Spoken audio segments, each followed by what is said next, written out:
Welcome to the Zeducation Podcast, where it's all about helping people and organizations unleash their greatness. The Zeducation Podcast features lively discussions. When they share it, you see that they're beginning to feel empowered. My heart, it's full of pride for me to be at Maitai Samoa. You don't necessarily need a degree these days. There's so many pathways to success. Welcome to the Zeducation Podcast.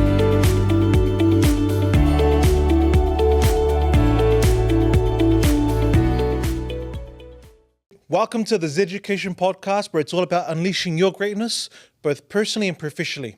Today, our episode is focused on personal growth at home, especially as parents.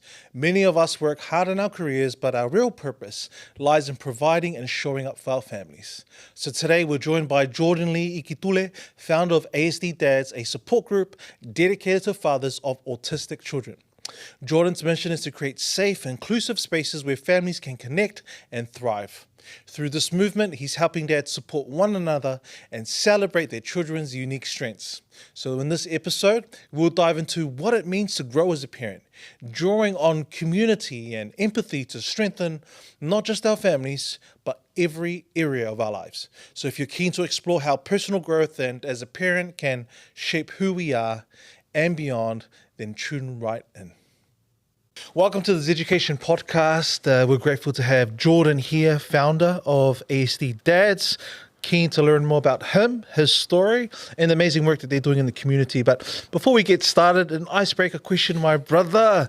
What is something interesting about you that not many people know about? But probably just surface level. I only started reading, properly read my first book when I was 30. So I'm 32 now. And that was the biggest, I guess, life-changing moment for me, because I was not really into books. I was just back in school when we would get told to read books. I just never read it. Was never interested in it, but I failed a lot of businesses. A lot of people don't know that side, that I had probably 4 or 5 different things I tried to start before ASD Dads, which was how I learned what not to do with ASD Dads. But yeah, I'd probably say reading. I love reading now. That's probably one. That's pretty cool. That's pretty cool. And if you don't mind me asking, what was that book that you picked up and read back to back?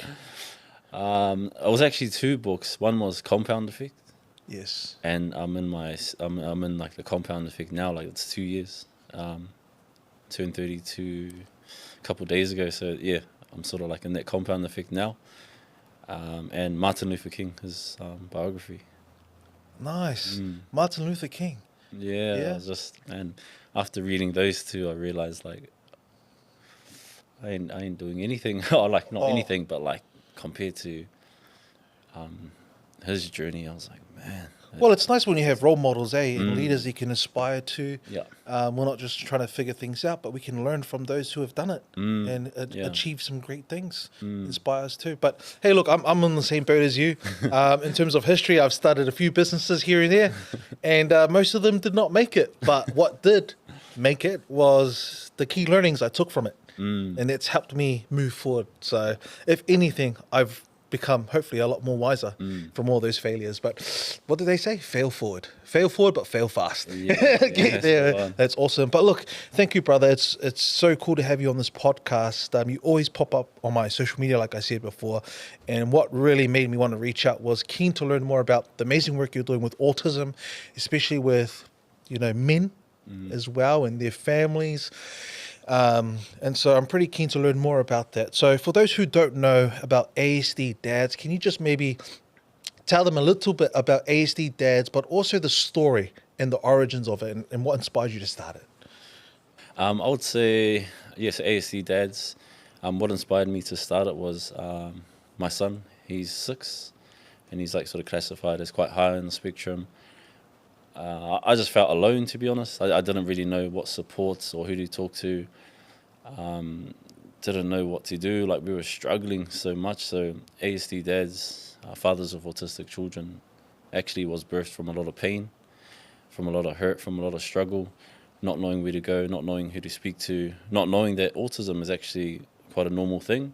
But a lot of us tend to, I think especially parents, tend to not really speak about it.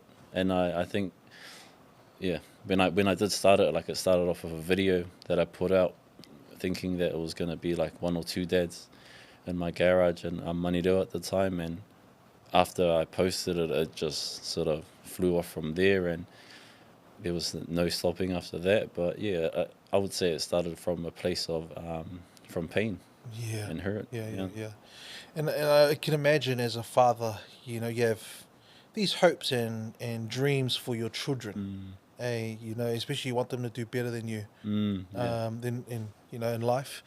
How did that feel when you found out for the first time that, you know, one of your children had autism? You know, like, what did that feel like? What did it do for you at that time? At the time, right, like once we got told through the clinic, like the person that told us, she's done all like the diagnosis, and it was, I didn't really know how to think or feel. I called my wife and I was like, because this was during COVID, so only one of us could go. And she was like, oh, it's probably best if you go because you can sort of control him a little bit better. And I called her and told her the news, and we both just broke down over the phone, and we just had to have our time to just cry and let it out, and accept the reality that, you know, like you're saying, like I sort of had aspirations and dreams. I still do. Like I still don't put any doubt on my son. You know, I push him to the limits. But in terms of like, you know, having a daughter that's not on the spectrum, that can speak, that can do, you know, so much different. So I sort of had that same mindset or concept for a son. Like, yeah, my son's going to do this, he's going to do that. But yeah, we just had to have that time to really just let it sink in, have our time to cry it out. And then the next day we're like, okay, this is it, you know, let's do what we can for our son. And what were some, I guess, as a parent, we're still learning and growing. Doesn't matter how old you are. Like, no one really teaches you how to be a parent. There isn't a playbook, or it's nothing that anyone can perfect. But I guess, what were some learning experiences as a parent, as a father, that you had to go through, especially raising a child with autism? I think the first thing is like I come from like a generation of like fatherlessness, you know, so I was raised from a solo mother. I never met my grandfathers. So it was really big for me. One thing that's big for me is giving my kids what I would have wanted, you know, so that's really a big driver for me. And on top of that, knowing my son is autistic, and knowing how autistic kids and people get treated, it just like added like jet fuel to the fire that was really in me. So for me, it's such a big driver to make sure that when I do pass away, that I've been able to bend the world, you know, shape the world, influence the world. I know it takes 10 years to change a generation, and where we are right now in terms of autism in New Zealand, we're so far behind on like acceptance. So I'm like real like hyped and amped, and I'll do anything I can for my son. And if it means coming on like podcasts, if it means going on the news, if it means speaking in front of thousands of people, like I won't stop. You know, that's my purpose, and I'm really passionate about it, especially when I see the way he gets treated or other kids. Really just like fuels me. Like I sort of bank it. Like, I'll bank it there. Like, we've been through experiences that have been quite hard as parents. Sometimes my wife breaks down, but for me, it's like bank that feeling. And when times get hard, or when I get tired, or when I want to stop, like, it just comes back and it keeps me going.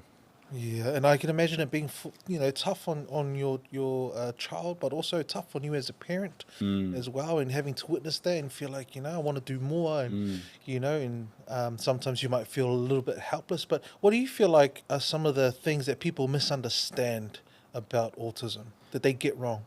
I think the first thing is autism is an invisible disability, so it's not something that you can physically see.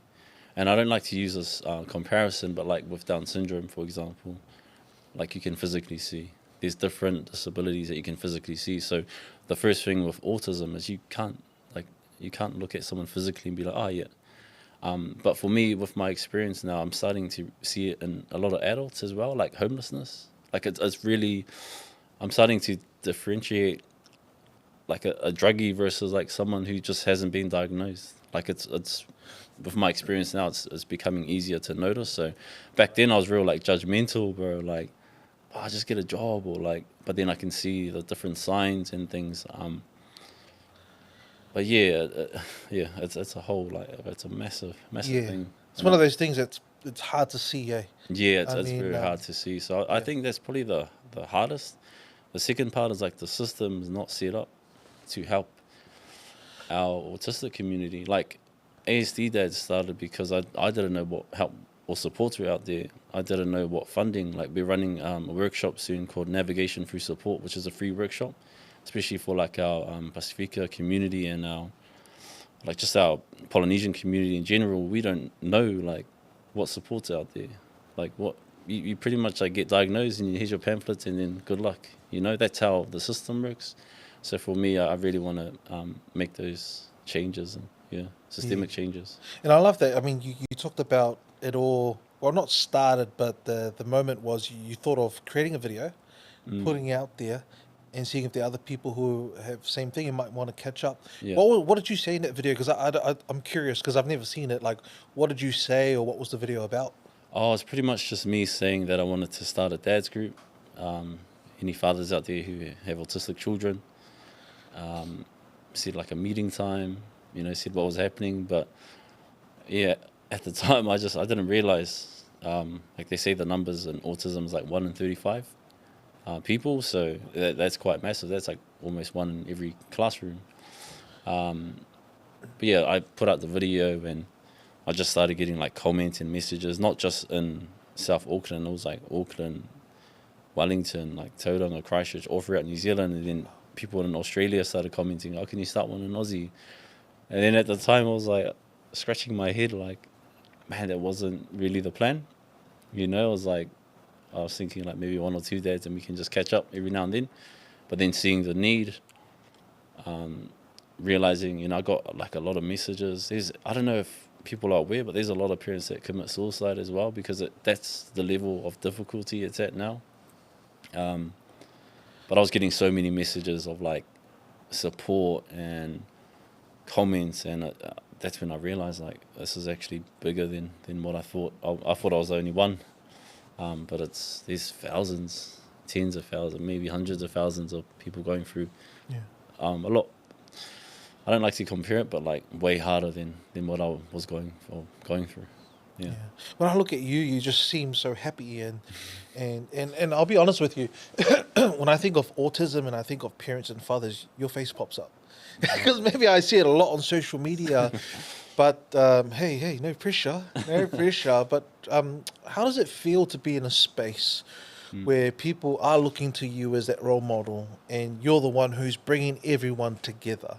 Like tell us what it feels like to be, like to have that responsibility and the impact you're making.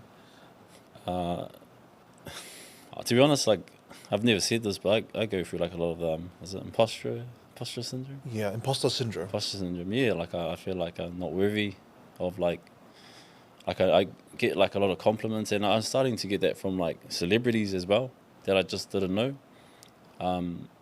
But I feel like I'm not worthy in that space. For me, it's I'm just doing what I can, and every day is a new day. Whenever we do something like amazing, it's like that was cool, but like, man, the mountain is so much bigger of what we have to achieve, and I'm always keeping my eye on the bigger picture. But yeah, for me, I go through that a lot of like I just don't feel like, especially when people come up to me in public. Like sometimes I can be in a store and it's like 3 different people. It's like, hey, are you Jordan from ASD Dads? I'm like, oh, like very humbled. But I just don't know how to react or take it. Like, yeah, I don't know. But that's how I personally feel, like not worthy of like, yeah, I'm just trying to, I guess I'm just trying to say do my best. Yeah. Well, that's of someone who's humble. To me, I mean, like you come across as being very humble, but even though you said that ASD Dads came from a place of pain and hurt and struggle, but I feel like it also came from a place of love. And I feel like that's the vibe that I get. But you do it in a way that brings people together.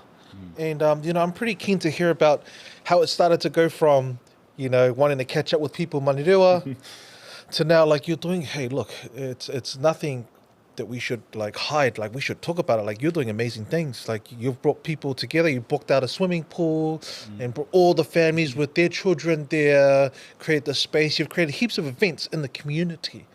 Like, tell us about the journey going from here to here, and why is it important that people have a community like this? Yeah, man, you got the best questions. I would say how it transformed was like off our first meeting. So we had our first ASD Dads meeting, which was just for the dads. We all had the same problems. One of the main problems is like we can't really take our kids to certain places because like their sensory needs, how they are. You take them to a trampoline park, they don't like wearing socks. You take them to Chipmunks, the music's too loud, it's too overcrowded. So majority of our kids, like, they don't get that privilege, and it shouldn't be a privilege. It should be like an everyday thing. Like, it shouldn't be like, hey guys, we have this event, like you can finally take your kid out. It should just be normal where like these places should be set up. So that's how it started. We had our first meeting. A lot of the dads, including myself, cried when we finally got to just let it out with other guys who understand. And it's nothing against like a lot of my circle and best mates don't have kids with autism. Like, they're always trying to help, but when you can relate to someone, on that same journey, it's a different feeling. So yeah, it started from our first catch up. And there was one thing I took away was like we're all struggling with being able to take our kids out. So I was like, okay, I want to do like dads meetings, and then the next catch ups are going to be community events. And didn't know how I was going to do it, but I'm just a big believer in like when you put it out there and manifest it, and it's going to happen. Like, you got to make it happen. So a lot of the events and stuff, like even Run for Autism, I had no clue where it was going to be or how to do it, but I did know I wanted to do it, and that was the first step. So yeah, that's how we grew into community events, and now we're getting into like education things, and yeah, like looking at a school as well. Oh. So doing as much as we can, but it's long overdue. Like, this stuff should have been done 10 years ago. Yeah. Yeah. And why do you think it wasn't? Why do you think New Zealand's so slow to catch up with this kind of stuff? That's a good question. I think like, because ASD Dads have been operating for a year now. When I first started, I was real like vocal on like, no one's doing enough, like that sort of thing. But I started to learn that there are people out there doing things. I just think the way that they go about it can be better. Like they've been doing, like a lot of organizations started saying, hey, we've been here for years, and and I'm like, but I haven't heard of you. Like, no offense, no offense to all these different organizations, but I'm speaking on behalf of like how many people that have never heard of these organizations, but it wasn't like in an offensive way. I was just speaking my truth. I didn't know anyone. I didn't know any organizations. I didn't know what to apply for. And the reason why ASD Dads grew was because now there's this big audience that also resonated with, like, they didn't know either. So, okay, let's figure this out. But I just think, maybe it's our age. Maybe I'm in the age of like social media, so I utilize social media. Combined with my self-development journey, combined with my failures, combined with the experience of a parent. I think the timing was perfect. But yeah, I do know like now that there's other organizations, but again, we all need to like work together, and that's another thing I'm working on for next year, holding an event there. That's awesome. That's awesome. You talked about earlier around, it is tough for parents, all right? It affects everybody as well. If you're the brother, the sister, the mum, or the dad, because you all have to accommodate. That's family, that's love. It is what it is. But at the same time, the reality is it's not easy for everyone. And you said some people are driven as far as to like take their lives. Like, that's pretty tough, man.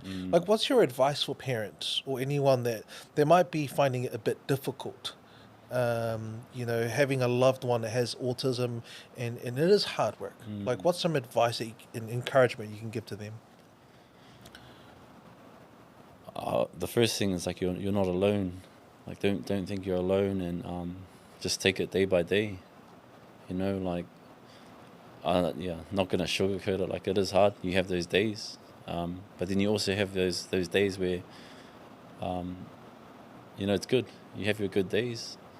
I think the most important thing is you really have to work on like self-development, like improving yourself, like reading, listening to podcasts, learning how to better you as a person, so that you can handle like those sort of stressful situations. You got to like add more tools to your belt. But I would say like the first thing is really improve yourself. Like there's things you can do. Like, we all have time. I always hear that, like, I don't have the time though. It's like, you do. Like, I say this, like, if you have time to scroll on social media, bro, that's why I use that a lot on my like mates, and like, and they say like, I don't have time. I'm like, but you have time to scroll on social media. Use that time to upskill. Use that time to read a book. Also, like, study autism. Like, that's probably the biggest thing, is learn about it. Don't rely on the government. Like, government's not going to save you. Like, but research it. Find out different tips, different tricks. But increase your capability, your knowledge, your wisdom. Meditate. There's heaps of different things that you can do, you're in control of. That's what I would say first off. Probably the first thing I'd say to like a lot of people struggling is improve what you can control. I like that. Some good advice. I mean, I'm pretty curious to hear about your personal development. Like, what do you do personally to keep yourself, resilient, but also, you want to look after yourself so that you can give back to your family. Like, what do you do personally? Me, I'm always reading. Like, honestly, I'm always listening to podcasts. That's probably like my two main things. Reading different. Like, I'm probably reading like for my birthday, my wife's like, what do you want? And I was like, and I just want some books. She's just like, wow, it's such a big change. So for my birthday, we spent it in Whitcool's. Oh yeah, love it. Just going through books. But yeah, like for me, I meditate. I manifest. I have like life statements that I say to me. I have a vision board. It's got like there's like a Lambo on there, a jet, mansion, Bitcoin, a photo of like gold and silver. It's my family on there. There's all these things that I want to achieve. I have my goals next to it. So there's a list of goals that I have there that I read every day. And I set myself up to succeed. Like, yeah, my office, like, it's just all set up. But I learn a lot, like, of people like yourself. I take like different learnings of, I have like different mentors, and I'm just like, I feel like I haven't started, to be honest. Like, that's how I feel personally, because I started this properly when I was 30, but I just love it, bro. Like, compared to where I was, like 2 years ago to where I am today. Like, one day I'll write about that stuff, but yeah, that's what I do personally anyway. And then awesome.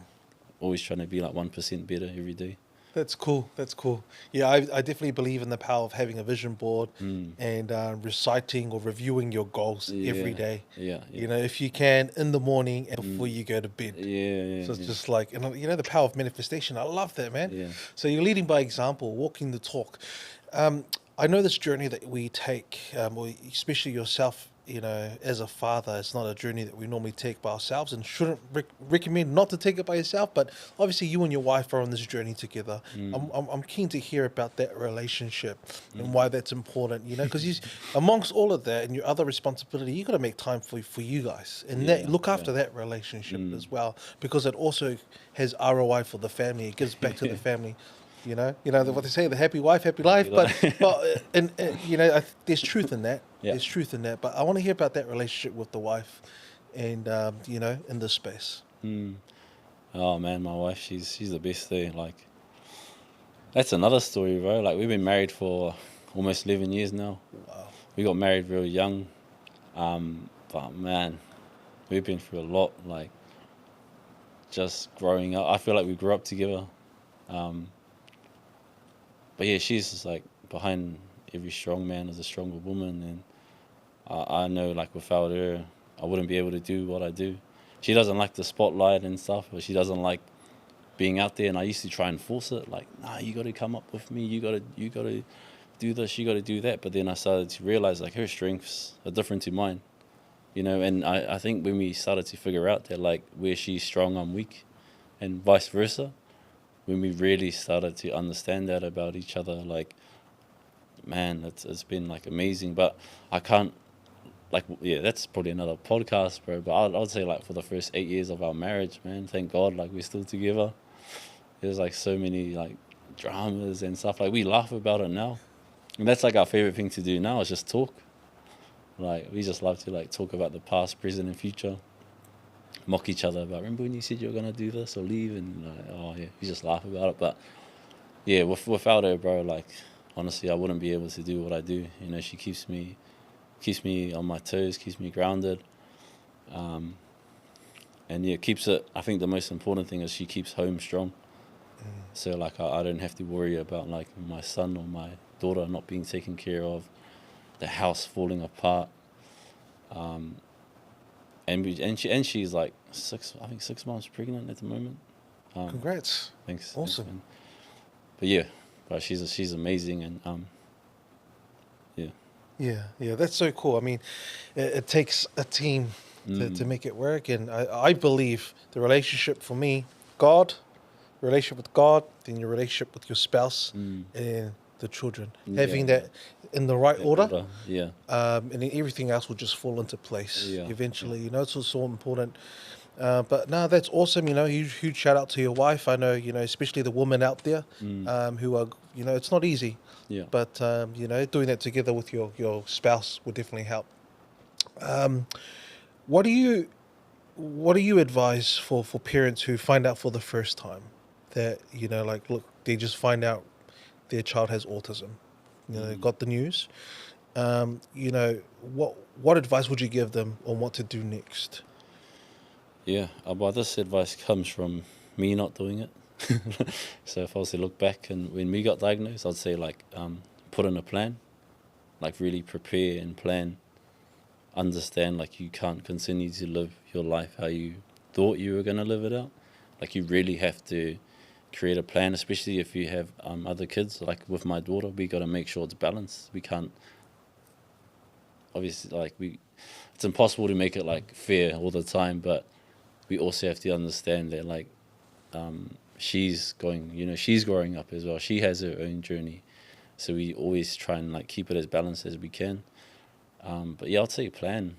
If they get that diagnosis, then you know, take a screenshot or look at where you are right now, and then really plan out what's the next steps. You know, depending on how old they are, if they're in school, how can you support them in school? If they're going to go into school, what does schooling look like? You know, for us too, we moved out of Manireo. That was like part of helping our son. Yeah, that's probably the biggest thing is just prepare, plan, and also take time off. Like if it hits you that bad, like it hit us, there's nothing wrong with like taking a few days off and just getting everything together, getting your head around everything. Like take your time and just get ready. I love that. And sometimes it can be hard to plan for something that you've never experienced before. So it's hard to anticipate if you haven't gone through it before. But I guess it does make it easier to plan if you do know someone and other people. Yeah. But it's like, don't be reactive. You know, it is hard. And I mean, you got to go through that phase. You can't like sweep it under the carpet. So go through it. But then it's like prepare for it as well. I think that's definitely some good advice for our people out there. I think there's also that you talked about the support group. You know, you got the family, but then you've got the uncles, the aunties, the grandparents, and sometimes that community is important as well to support that family. Yeah. You know, it's like, hey, let me look after your child or your children, and you go have a break. Yeah. You know, sometimes that goes a long way. Is there, I guess, any tips for people who, like, are the grandparents or, you know, or the uncle and auntie, they want to help, Yeah. but they don't want to offend or step on anyone's toes? How do they do it in a way that's helpful? So, with the good questions, bro. I'd say like just learn as a family, bro. Like for us, I always try and get like the different workshops. I always try and invite like my family members as well, so that we can all learn. Because I like, we open our workshops. It's not just, we always say it too. It's not just for us. It's for the wider family. Because like it takes a village to like raise our kids, but like, bro, you definitely need the village for like a kid on the spectrum. So yeah, I personally like invite like my different family members that can attend the workshops, so I don't have to give them secondhand information or like my interpretation of what I heard. But yeah, it's basically just try and take every step as a family if you can. If you can't, then just try and, like I was saying, like the government's not going to save you. No one's going to save you. Like, don't rely on anyone else. Learn about autism so that you can educate your family as well. Like, I would even say, as far as like, don't wait for ASD dads. Like, just, bro, learn about autism. You got time, and then work on yourself. Like, as long as you're working on yourself and you're putting yourself in better positions, then you'll be in a better place where you can help educate the family and that sort of stuff. I like it. You mentioned before around, you know, the system's not set up to support people with autism. Yeah. If you could wave a magic wand and make some changes, what would you like to see? If I could wave a magic wand, first thing, like open like another 10, 15 schools. That is needed 10 years ago. Second thing is like, you shouldn't be given pamphlets when you walk out the door. All that stuff should be set up on the spot. Like it should be, or if not on the spot, like it should be done at least in the first 2 weeks. You know, have a better system where you can explain what you qualify for, what you can get. Like we were getting, and I was grateful for it, like $50 a week.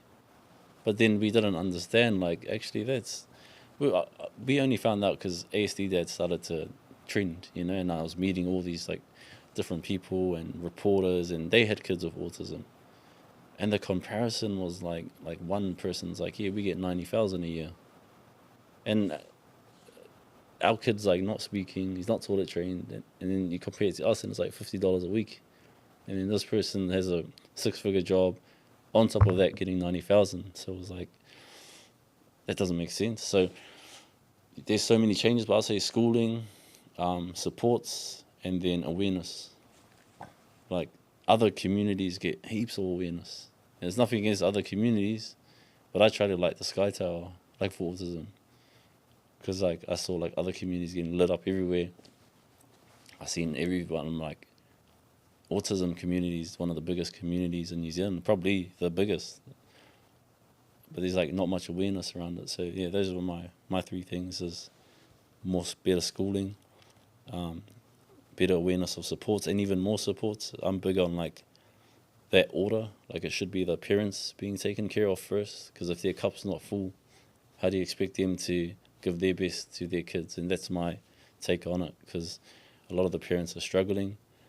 And then the third thing is like make autism just normal. Like when my wife took our son on a flight, and he's like known as a runner, but like the flight, like going through customs, that whole process, they don't even know what autism is.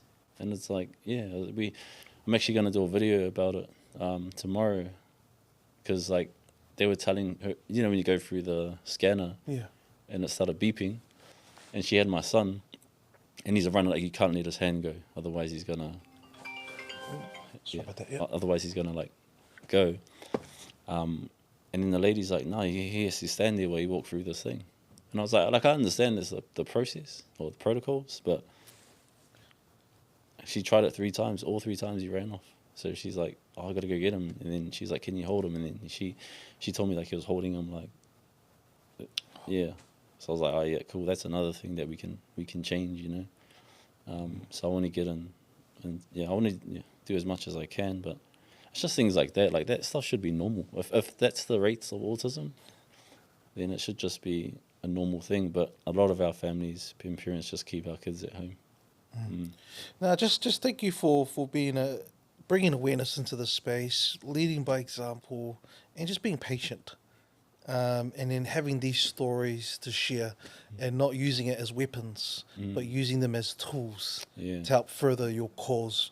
You know, thank you to you and your wife, and, you know, the gift that you're sharing with the community and the world. And, you know, there's going to be ripple effects of that for generations to come. I am definitely sure of that. But as we wrap up the podcast here, what are your final words of advice, or I guess a big takeaway you want our audience to take from our conversation today? I'd say autism, acceptance, like awareness. If there's anything, like if there's anyone listening that might not know what autism is, like I just hope that they're more aware of it, and then just more accepting of autism. And then probably the last thing is, like, if there's any of the autistic community that are listening, like, you're not alone. You're not alone. Like, find your core group, find your connection. You know, find those ones that you can trust and lean on in those hard times, and improve on what you can control. Like, you can get stronger up here, man. You can improve yourself, and just don't say you don't have time, because we all have time. It's 24 hours in a day. You got to find, if it's that hard too, you got to work even harder. Like, you got to find a way. There's a way. The first step is like believing that there's a way that you can help yourself. So a lot of people say like, oh, there's no way. Like, well, you've really failed the first step. Like, have like that strong belief. But yeah, those are probably my last things I want to leave with anyone that's watching. I love it. That's awesome. And if anybody wants to get involved with the community, ASD Dads, or get in touch with you, how can they do that? Yeah, so our Instagram, ASD Dads, is probably like the easiest way. We also have Facebook. Just want to say we also have our Run for Autism next year in April, happening in 5 countries. So yeah, hope to see you run there as well. We'll be in Japan, Utah, Sydney, New Zealand, and Hawaii. Yeah, I'm looking forward to that. And yeah, ASD Dads, just search us up. ASD Dads. And we'll also leave a link in the description below as well. Again, Jordan, thank you so much for your time. Founder of ASD Dads. Cool. Thanks for having me, man.